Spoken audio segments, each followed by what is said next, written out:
Chapter 2877 delves into the conversation between Kiara and her mother, Mrs. Karen, as they discuss Julian's unique condition and the implications for Kiara's future. This chapter highlights Mrs. Karen's protective instincts and her desire to ensure that Kiara makes informed decisions regarding her relationship with Julian. Mrs. Karen is initially puzzled when Kiara mentions Julian's illness, which she refers to as apathy. Kiara explains that his condition means he will only respond to one woman in his lifetime. Otherwise, he would live like a eunuch. This condition, while unusual, assures that Julian will remain faithful to her if they marry, as he cannot physically respond to any other woman. She recounts how Julian's parents arranged numerous blind dates and showed him many photos of young women, hoping to find someone who could elicit a reaction from him. But all efforts were in vain until he met Kiara. Kiara's revelation reassures Mrs. Karen, who sees a silver lining in his condition, recognizing that it means Kiara will not have to worry about Julian being unfaithful. Mrs. Karen, however, remains curious about how Julian discovered his reactions to her. Kiara explains that Julian's parents were desperate to find him a suitable partner, which led to them being overly hopeful even if he glanced at a girl more than once. The conversation turns more serious as Mrs. Karen emphasizes the importance of purity and self respect before marriage.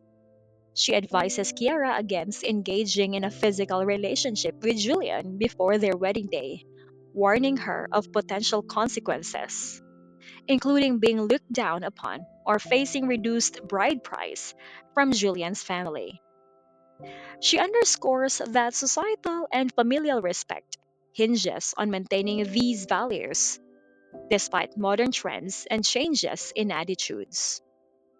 Mrs. Karen expresses her fears, rooted in stories she has heard about girls who became pregnant before marriage and subsequently faced disdain and reduced dowries.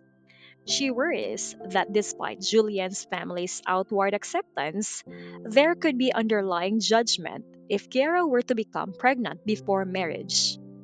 She urges Kiara to wait until she and Julian have a marriage certificate, at which point she would no longer concern herself with their personal decisions. Kiara reassures her mother, explaining that she and Julian have not crossed any boundaries and that Julian respects her decisions. She describes Julian and his friends, particularly the young masters of the York family, as men who honor and respect women. This respect extends to Julian, reinforcing Kiara's confidence in his integrity and their mutual understanding. Mrs. Karen, still cautious, asks Kiara to recount how Julian identified her as his destined person. Kiara narrates the story of how he found her photograph, felt a unique connection, and orchestrated a scenario where she would become his savior, allowing them to meet and get to know each other. She emphasizes that Julian confessed everything to her shortly after, showing his willingness to be honest and transparent. Mrs. Karen is relieved that Julian did not keep his secret for too long and appreciates his honesty. She acknowledges that Julian's mature and thoughtful nature complements Kiara's carefree personality. Mrs. Karen believes that Julian's age and experience make him a suitable partner who can take care of Kiara, providing her with a sense of security and peace of mind.